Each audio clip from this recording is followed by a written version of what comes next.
Tom Cruise may flash that $1 million smile, but don't confuse warmth with weakness. Because when someone crosses the line, he doesn't shout, he doesn't snap, he strategically dismantles your question, your tone, your intent, and your entire approach, piece by piece. And he does it all without ever raising his voice.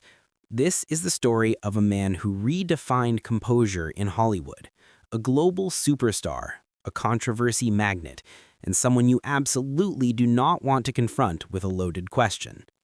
From awkward talk show exchanges to full-on confrontational interviews, these are the 10 iconic moments Tom Cruise shut everything down, calmly, sharply, and without breaking a sweat. It's 2005. Tom Cruise is facing intense media pressure over his outspoken views on antidepressants and psychiatry, especially after his criticism of actress Brooke Shields. What happens next becomes one of the most unforgettable interview clashes of his career. She said that this particular thing helped her feel better, whether it was the antidepressant or going to a counselor or a psychiatrist. Matt, you have to understand this. Here we are today, where I talk out against drugs and psychiatric abuses, of electric shocking people, okay, against their will, of drugging children with them not knowing the effects of these drugs. Do you know what Adderall is? Do you know Ritalin? Do you know now that Ritalin is a street drug? Do you understand that?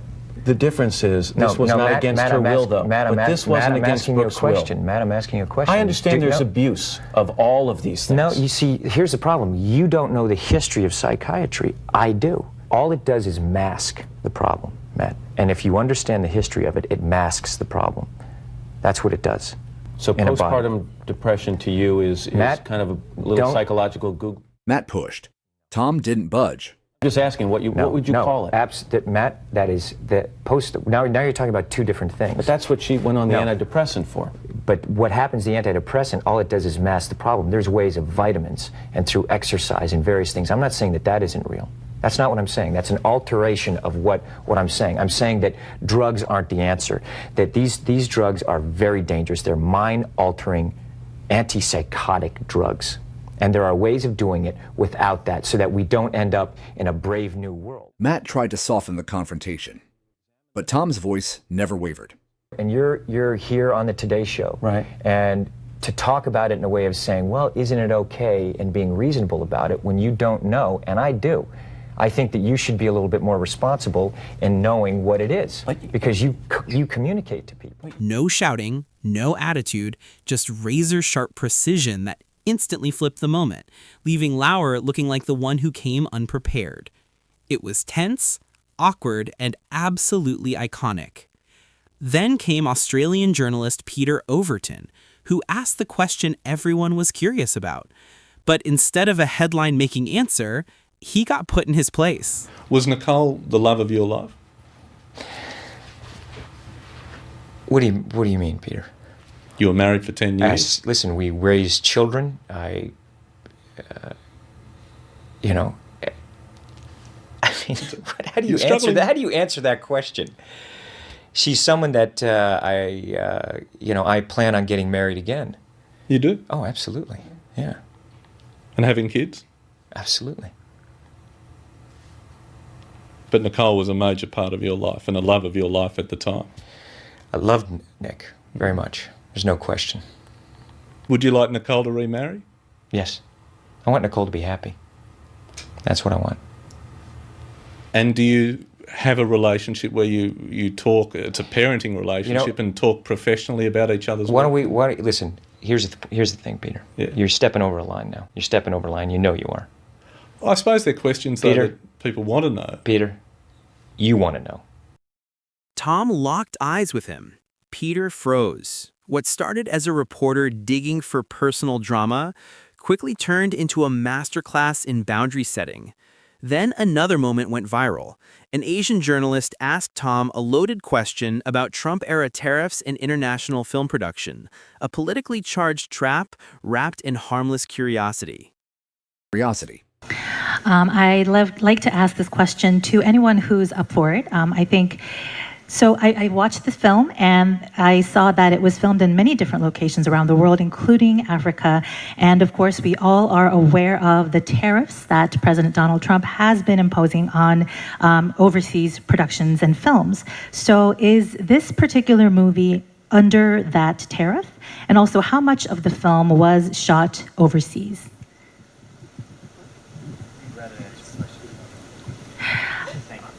I think that's a fair answer. All right.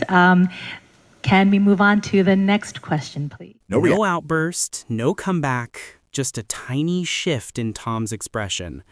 That was it. And somehow, it hit harder than any spoken response.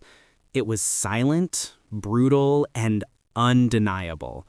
Proof that sometimes the quietest shutdown is the most powerful one. Then came the now famous Sophia Bella interview. It started playful and relaxed, centered around a fight scene between Tom and Russell Crowe.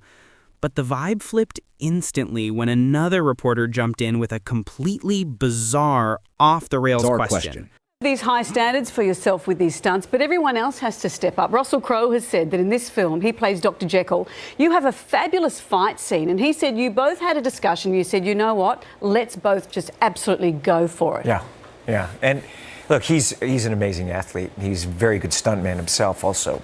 And, you know, if you look at that, the fight sequence that we have together, it was, we really had a lot of fun doing that. He said he got bruised. I don't know how much fun he had. Both of us got bruised. When he picks me up and slams me on that table, you know, he's... it's a real table.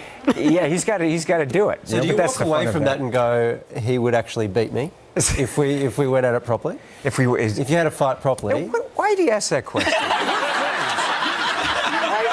It's like, I don't even think of stuff like that. I don't even think like I'm going to fight my friend. That's right, because you're always thinking of the audience when you're making things. Exactly. He's my friend. You know, that would never happen. The question was painfully awkward, but Tom's response?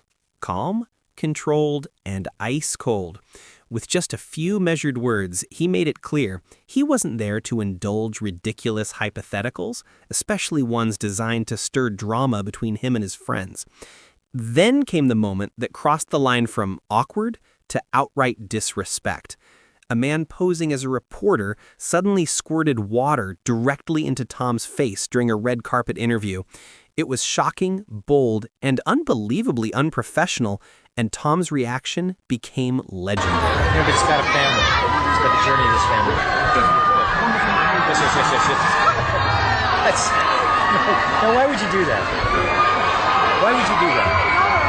Come here. Why would you do that? Tom locked eyes with him. No anger, no panic, just a cold, unblinking stare. He repeated the same question calmly and firmly, over and over, each time cutting deeper than a shout ever could. The prankster froze, stunned, realizing he wasn't dealing with a celebrity meltdown, but a calculated, controlled Tom Cruise who could dismantle someone with nothing but composure. What's so funny about that? It's ridiculous. Do you like making less of people?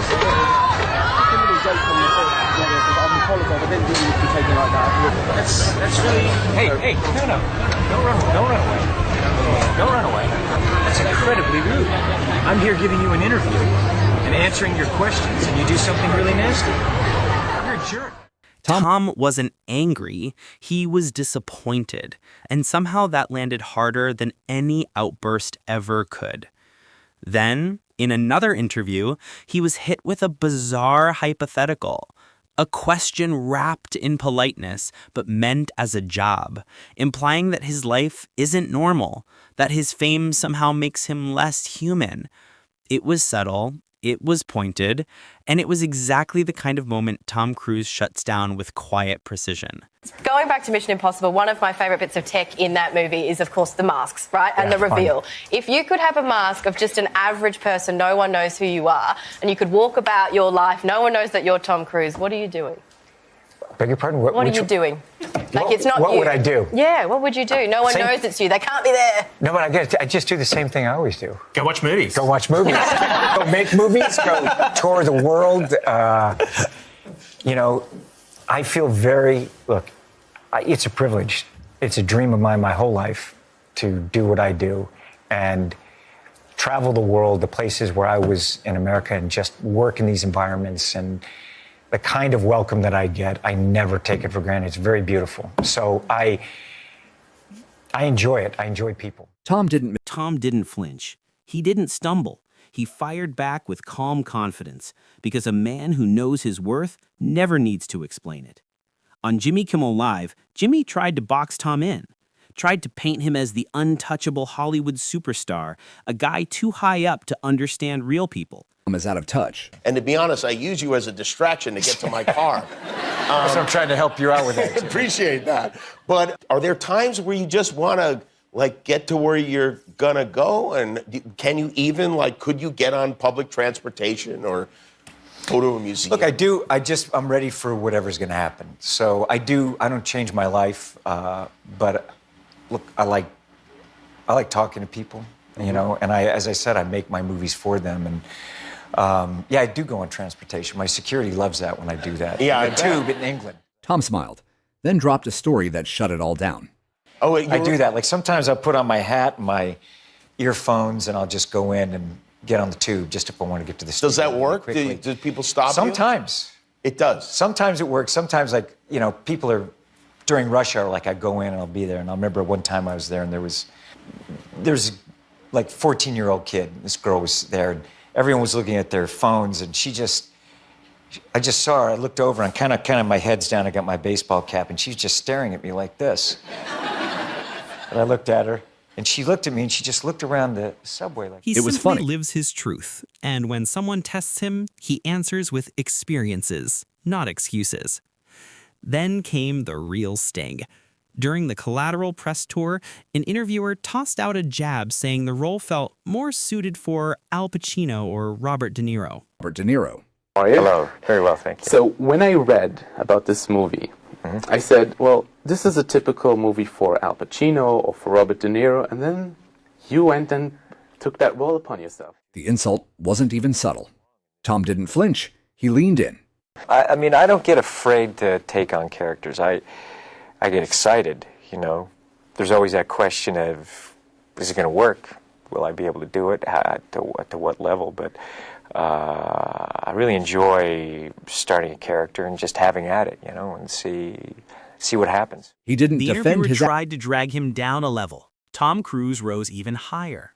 And when that same interviewer pushed one step too far, Tom delivered the moment that felt like a Hollywood mic drop.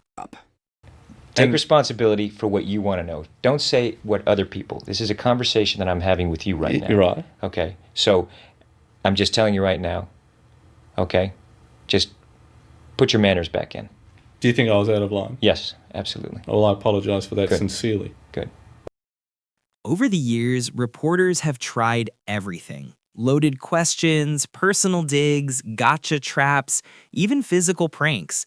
But Tom never plays their game. He doesn't need to raise his voice to command respect. He doesn't need to explode to assert authority. He doesn't need to humiliate anyone to prove his dominance. His real power lies in restraint, in control, in knowing that a single pause or a perfectly timed sentence can land harder than any rant. So the next time you see Tom Cruise flashing that signature smile on a press tour, remember, that smile isn't weakness. It's a warning. Step out of line, and he won't yell. He'll outclass you completely.